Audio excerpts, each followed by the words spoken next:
So when you do take a picture now of those refugees, what is the difference? How do you approach it differently than you would have had approached it when you were a photo reporter or journalist? Well, I'm far. I always try to get some large groups. I always have to, but within the groups, I always want to have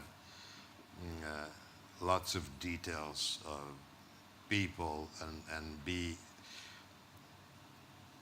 so I want to be really far and encompassing also things that are not congruous with what I'm photographing, but also be able to see the the moments on each face, the expression of his face.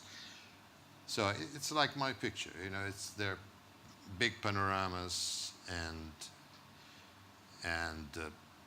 portraits at the same time. Mhm. So this is a bit my way of working, and I always thought, you know, that you go to a war and you have these horrible scenes, and what the photojournalist does, it takes the problematic, but 20 feet away, there's somebody buying a bunch of flowers, you know. Oh.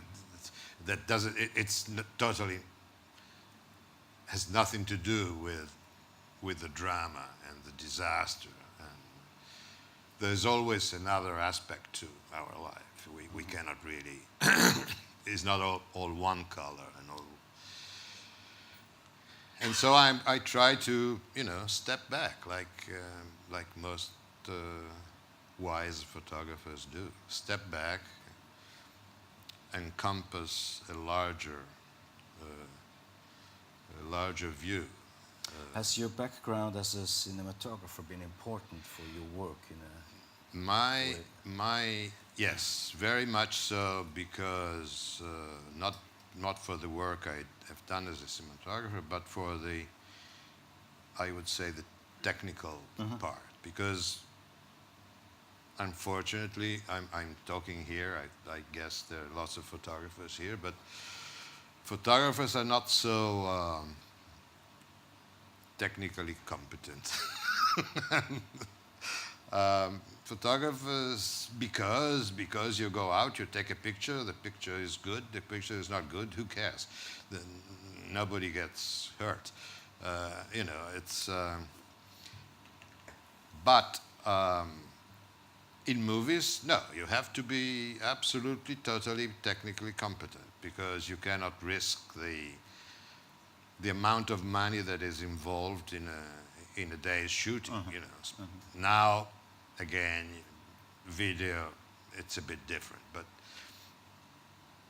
20 years ago, you only used film, and film was expensive, crews were expensive, crews were large, you had lots of stuff, lights, grips, whatever, you know.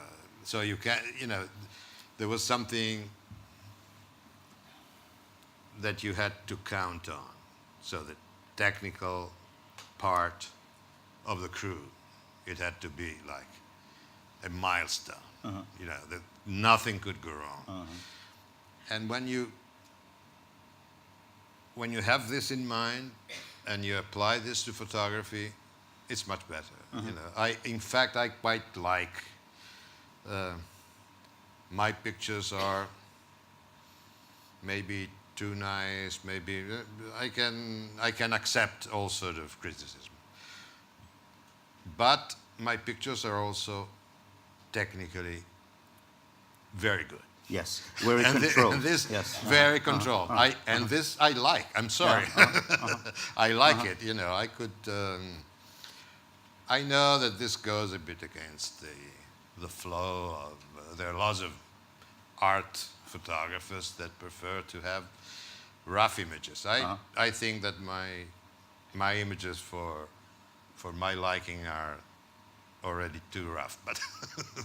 But I also, because it's also part of the picture taking process. You know, to have you know, we are like 4 or 5 people, and everybody is technically competent, and we have fights when we take the pictures. We have fights about the picture, about what we have to do with the camera. Why do you use that lens? No, I don't want to use the lens.